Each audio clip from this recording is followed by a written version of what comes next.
नमस्कार शेतकरी मित्रांनो, स्वागत आहे आपल्या या एका नवीन व्हिडिओमध्ये. तर शेतकरी मित्रांनो, शेतकऱ्यांसाठी एक आनंदाची बातमी ती म्हणजे पीक विमा आता हा जाहीर झालेला आहे. तर खरीप 2023 हंगामचा पीक विमा जो होता तो आता जाहीर करण्यात आलेला आहे. तर त्यासाठी 303 कोटी रुपयांची या ठिकाणी मंजुरी देण्यात आलेली आहे. आणि यामध्ये जे शेतकरी पात्र आहेत त्यांनाच फक्त या पीक विम्याचा लाभ होणार आहे. तर या संबंधित आपण संपूर्ण माहिती या व्हिडिओमध्ये बघणार आहोत. तर व्हिडिओला शेवटपर्यंत नक्की बघा आणि चॅनलवर जर नवीन असाल तर सबस्क्राईब करून ठेवा, जेणेकरून तुम्हाला या पद्धतीची जी पण नवीन माहिती येईल ती तुम्हाला आपल्या चॅनलवर लवकरात लवकर बघायला मिळेल. तर मित्रांनो, तुम्ही या ठिकाणी हा GR बघताय तो 5 जुलै 2024 रोजी हा देण्यात आलेला आहे. तर यामध्ये कोणती काय माहिती दिलेली तर आपण या व्हिडिओमध्ये संपूर्ण माहिती बघणार आहोत.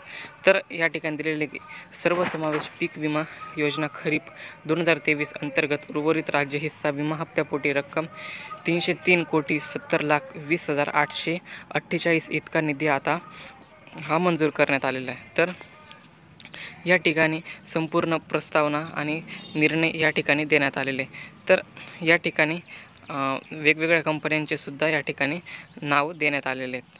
तर शासन निर्णयामध्ये दिलेले की भारतीय कृषी विमा कंपनीने सादर केलेली मागणी आणि तदनुषंगाने कृषी आयुक्तालयाची शिफारस यांचा विचार करता सर्वसमावेश पीक विमा कंपनी योजना खरीप हंगाम 2023 अंतर्गत योजनेची अंमलबजावणी करणाऱ्या पीक विमा कंपन्यांना भारतीय कृषी विमा कंपनीमार्फत उर्वरित राज्य हिस्सा पीक विमा हप्त्यापोटी रुपये 303,70,20,848 इतकी रक्कम खालीलप्रमाणे वितरित करण्यास शासनाची मान्यता देण्यात येत आहे.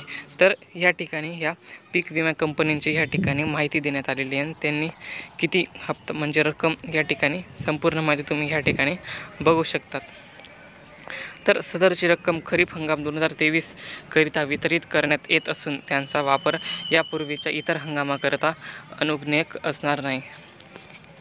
त्यानंतर या ठिकाणी दिले की सदर शासन निर्णयात वितरित करण्यात येणारा निधी प्रधानमंत्री पीक विमा योजनेच्या मार्गदर्शन सूचना व शासनाने वेळोवेळी निर्गमित केलेले शासन निर्णयानुसार खर्च करणारी जबाबदारी आयुक्त म्हणजे कृषी यांची राहील.